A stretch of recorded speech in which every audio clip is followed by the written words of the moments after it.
राहुल गांधी थेथर नेता है।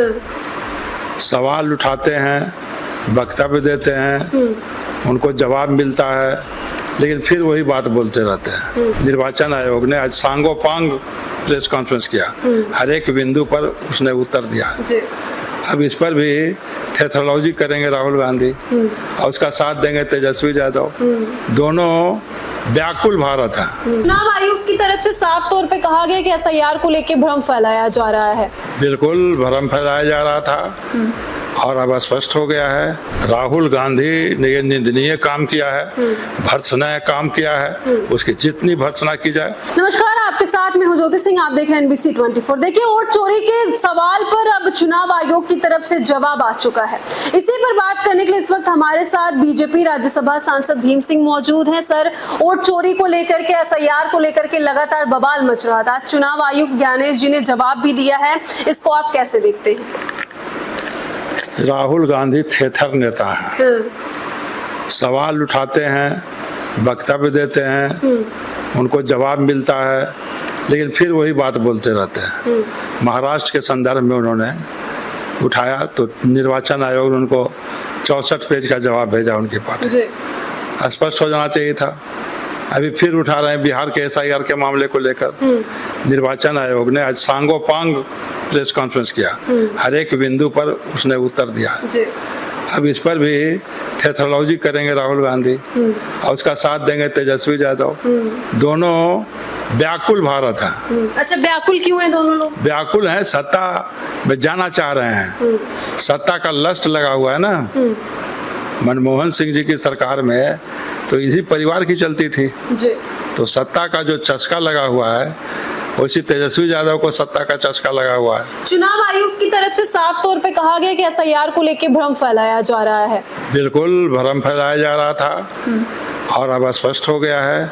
जब से एसआईआर शुरू हुआ, गलत बयानी लगातार गलत बयानी की जा रही थी और जनता के मन में भ्रम बैठाने का प्रयास किया जा रहा था। चुनाव आयोग की तरफ से आज बड़ी प्रेस कॉन्फ्रेंस करके सभी बातों पर इन्होंने जवाब दिया है। क्या लग रहा है राहुल गांधी की तरफ से क्या कुछ जवाब आना चाहिए, क्या बोलेंगे वो? क्योंकि कहीं ना कहीं सर, बिहार में आज से वोटर अधिकार यात्रा की शुरुआत किए हैं राहुल गांधी। देखिए, राहुल गांधी तो मैंने पहले ही कहा कि अगर वो थेथर हैं, उनको इस पर भी असर नहीं पड़ेगा कि हर एक चीज का जवाब दे जाए।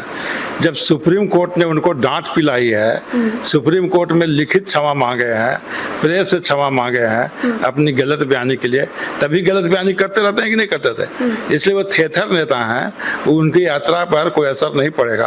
अच्छा, जब सारे जवाब आज चुनाव आयोग की तरफ से आ ही गए हैं, तो अब किस बात का वोटर अधिकार यात्रा? मतलब लोगों की बात कर रहे हैं, ये लोगों के अधिकार की बात करें, तो अब किस बात का इनका यात्रा 2 हफ्ते तक चलेगा? इसको बीजेपी कैसे देखते, बीजेपी के एज एन आप सांसद कैसे देखते? ये केवल जनता को भ्रमित करने के लिए है।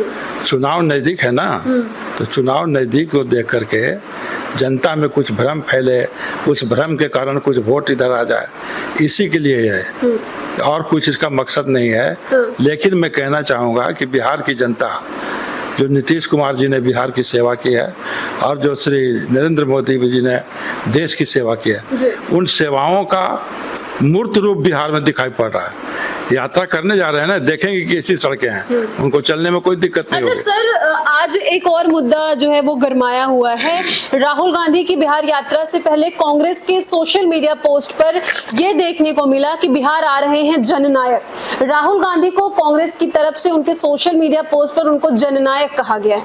क्या बिहार में राहुल गांधी को जननायक के तौर पर आप लोग देख रहे हैं? ये बहुत आपत्तिजनक है। राहुल गांधी ने ये निंदनीय काम किया है, भर्त्सना काम किया है, उसकी जितनी भर्त्सना की जाए। बिहार में जननायक कर्पूरी ठाकुर ही कहे जाते हैं, जो कि भारत रत्न भी कर्पूरी ठाकुर जी है, इनके अलावा और कोई है नहीं। और ऐसे व्यक्ति के लिए अपना जननायक चुनना, अपने लोगों से कहलवाना, खुद कहना, ये बहुत ही खराब बात है, बहुत निंदनीय है। बिहार की जनता इसे अन्यथा लेगी और उनको चुनाव में सबक सिखाएगी। खास करके बिहार के मतदाता और बिहार के पिछड़े वर्ग में काफी आक्रोश है। मैं कई लोगों से मेरे फोन आए हैं कि इस पर उनसे क्षमा मांगा जाना चाहिए, ये मांग की जाए। मैं मांग करता हूँ कि राहुल गांधी क्षमा मांगे कि उन्होंने जननायक कर्पूरी ठाकुर जी का बिहार की धरती पर जाकर के अपमान किया। एक अपमान करना हुआ और एक उनकी धरती पर। तो बिहार की जनता इसको देख रही है और इसका सबक उनको सिखाया क्यों जाएगा। कांग्रेस पार्टी तो लगातार कहती है कि राहुल गांधी जैसा कोई जननायक नहीं है, कोई नेता नहीं है, गरीबों के हक की बात राहुल गांधी करते हैं, बिहार में जा रहे हैं, लोगों के हक की बात कर रहे हैं, अधिकार की बात कर रहे हैं। वो सैद्धांतिक रूप से किताब पढ़कर गरीबों की बात जानते हैं। राहुल गांधी बिल्कुल राहुल गांधी। उनको क्या पता है, उनके पिताजी को तो ये भी पता नहीं था कि धान कैसा होता है, गेहूं कैसा होता है, मिर्चाई पेड़ पर पैदा होता है कि पौधा में पैदा होता है। तो इसी फैमिली के राहुल गांधी हैं, इनको भी कोई जानकारी है नहीं। केवल उससे जुड़ने के लिए जब पूरा देश का लोग जान गया, इस फैमिली का जान गया है, पूरा इनका पर्दाफाश हो गया है, तो किसी तरह से एसोसिएट अपने को उस वर्ग से करना चाह रहे हैं जिस वर्ग की संख्या अधिक है, लेकिन ऐसा हो नहीं। अब बिहार में इन्होंने यात्रा शुरू कर दी, वोटर अधिकार यात्रा। आज चुनाव आयोग ने जवाब भी दे दिया है इनके सभी वोटर चोरी के सवाल का। अब क्या लग रहा है, अब जनता के मन में क्या ख्याल आएगा, और यानी लोग क्या सोच रहे होंगे? आप लोग बीजेपी की तरफ से क्या कुछ देखा जा रहा है, क्या कुछ बोला जा रहा है? बीजेपी तो पार्टी है, बीजेपी तो उनको कुछ नोटिस लेती नहीं है। बिहार की जनता भी आरोप तो बीजेपी में भी लगा था ना कि बीजेपी सब कुछ साजिश के तौर पे करवा रही है चुनाव आयोग से। ये कितना गलत है। निर्वाचन आयोग किसी पार्टी के निर्देश पर चलता है।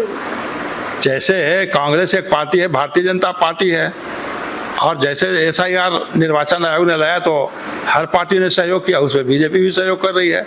इसमें कहीं से न सरकार थी न पार्टी बीजेपी थी। चुनाव आयोग की तरफ से साफ तौर पे कहा गया है कि चुनाव आयोग न पक्ष का है न विपक्ष का है, वो सभी के लिए पारदर्शी है। बिल्कुल, चुनाव आयोग ने सही कहा है कि चुनाव आयोग के रजिस्ट्रेशन से ही सही पार्टियों का जन्म होता है। यानी कि जिस तरह से माता का रोल होता है बच्चों के प्रति, चुनाव आयोग के लिए सभी पार्टियां उसी तरह से उनकी निर्मित हैं, उनसे रजिस्टर्ड हो गई हैं। तो माँ सभी बच्चों को एक समान देखती है। निर्वाचन आयोग भी सभी पार्टियों को एक समान देखता है। उसने स्पष्ट भी किया, राहुल गांधी को शर्म होना चाहिए, और अगर थोड़ी भी उसमें इज्जत है तो वापिस हो जाना चाहिए यात्रा से। तो आप लोग को इतनी यात्रा से परेशानी क्यों है राहुल गांधी? नहीं, परेशानी क्या है, वहाँ तो रोड बने हुए हैं, हमारी सरकार की विधि व्यवस्था ठीक है, हम उनको रोड में पानी देंगे, बिजली की व्यवस्था है, जाएं, वो आराम से उनकी यात्रा होगी, कोई दिक्कत नहीं होगी। हम ये कह रहे हैं कि अनावश्यक जनता में भ्रम न फैलावें, और वो भी निर्वाचन जैसी संवैधानिक संस्था को लेकर। 2-3 दिन पहले बिहार कांग्रेस प्रभारी कृष्णा अल्लावरू ने एक मीडिया से बातचीत करते इनडायरेक्टली जवाब दिया था सीएम पद को लेकर के बिहार में, जिसे ये साफ तौर पे कयास लगाए जा रहे हैं कि शायद तेजस्वी यादव को सीएम का चेहरा विपक्ष नहीं मानती है।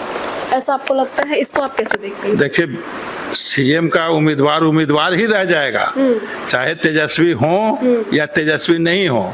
उस गठबंधन में तो मारा मारी है कि कांग्रेस मानने के लिए तैयार नहीं है, तेजस्वी अपने को मुख्यमंत्री मान रहा है, कोई मान नहीं रहा है, मुकेश सहनी अपने को उप मुख्यमंत्री मान रहा है। तो मारा मारी, मान न मान मैं तेरा मेहमान, यह स्थिति है महागठबंधन में। और कोई भी चेहरा हो, उसके दाल नहीं गलने वाली है। वो विपक्ष में हैं, विपक्ष में रहेंगे। एनडीए की सरकार है और एनडीए की सरकार ही पुनः बनेगी। बहुत बहुत धन्यवाद हमसे बातचीत करने के लिए। तो आपने देखा कि बीजेपी राज्यसभा सांसद भीम सिंह ने एक तो ऐलान कर दिया कि एनडीए की सरकार है बिहार में, डबल इंजन को रहेगी भी। फिलहाल इन्होंने एक और मांग की है, राहुल गांधी को कांग्रेस की तरफ से जननायक बताया गया है, जिसको लेकर के इन्होंने कहा है कि उनका अपमान किया गया कर्पूरी ठाकुर जी का और राहुल गांधी को क्षमा मांगना चाहिए। वहीं इनकी बातों को लेकर के आपकी क्या राय है, कमेंट में जाकर के जरूर बताइएगा। मैं ज्योति सहयोगी कृपा के साथ दिल्ली।